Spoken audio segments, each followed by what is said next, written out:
You know, a lot of times when we get into our relationship with God, we sing about things and we expect everything's going to go great. We're going to go from one victory to another. But that's not life, is it? I think at times we all deal with disappointment. We're going to talk about that this morning. And you can start out to ask 3 people who have expressed, who have experienced recent disappointment with God to come on up and ask them to tell their story briefly and just how God maybe didn't come through the way they'd hoped. And first is Janine Harris. And Janine has been a member of Northpoint for a while and has been teaching at Lincoln Christian, and I'll let her pick up the story from there. Many of you know that I love kids, and I've been teaching Sunday school here since the church began. And professionally, I've taught at Lincoln Christian School for the past 15 years. And we made sacrifices for me to teach there, and yet we always felt God had led us to that school. And I guess I never taken lightly the fact that I felt like God had given me a gift working with kids. In 2006, they had given me an award for spiritual leadership.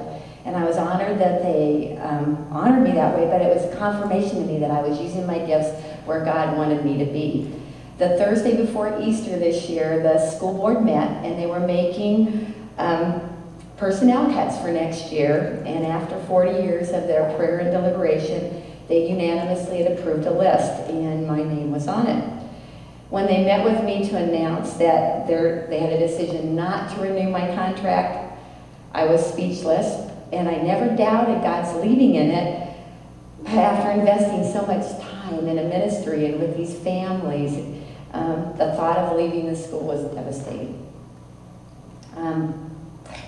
They have since offered me my job back, but yet it is still things that you kind of still work through, that you work there and that they thought of letting you go. Okay, thanks for sharing. And just because Janine will be working there next year, but the hurt of being let go is still very real. David, Sherry? In April of 2006, we decided to add a second child to our family. And I was on our agency's web board and saw a picture of a little boy that we thought would make a great little brother for Micah and be a great addition to our family. We started the process, got all the paperwork done, and after government delays on the American side, everything was finally in Vietnam, and we were just waiting for that travel call. And just a year ago, our social worker called, not to tell us we could travel, but to tell us that Noah's birth mom had returned and wanted to parent. And as excited as we were that he could keep his culture and his language and all of that, our hearts were broken. But kind of like Janine's story, there is a happier ending. In the midst of all of that heartache, we were just 3 weeks after we lost Noah, referred a little girl who probably heard hollering as she left with Grandma.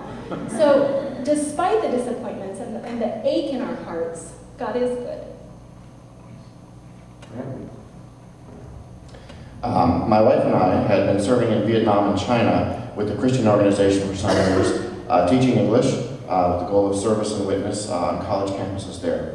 As the years went by, I got more involved in training the new teachers who were coming, and eventually we felt called to come back to the U.S. for more schooling. So we took a step of faith and obedience. We resigned from our organization. I applied to several grad schools, and we waited to see what would happen.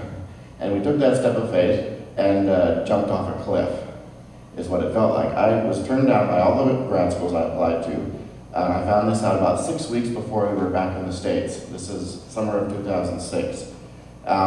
We had no home. We had no job, nowhere to go to school, no car, no couch to sleep on, no nothing. And the big question was, why? Did we get it wrong? And as it turns out, he confirmed his call. He led us here to Nebraska, but there was a full year of being in limbo. And to this day, I don't know really what it was all about.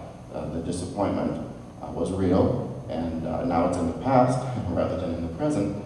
But it's a question I plan to ask him one day. What was that all about? Well, you guys, thank you for sharing. I know that was hard. We appreciate that. You know, I ask these people to share these stories because I think the stereotype is to serve God and everything goes great. Well, doesn't always work that way, does it? You know, we had one person who wanted to serve God by teaching Christian kids and doing it at much less pay and sacrifice. Another couple extended themselves on an adoption, fell in love with a child, had that pulled away.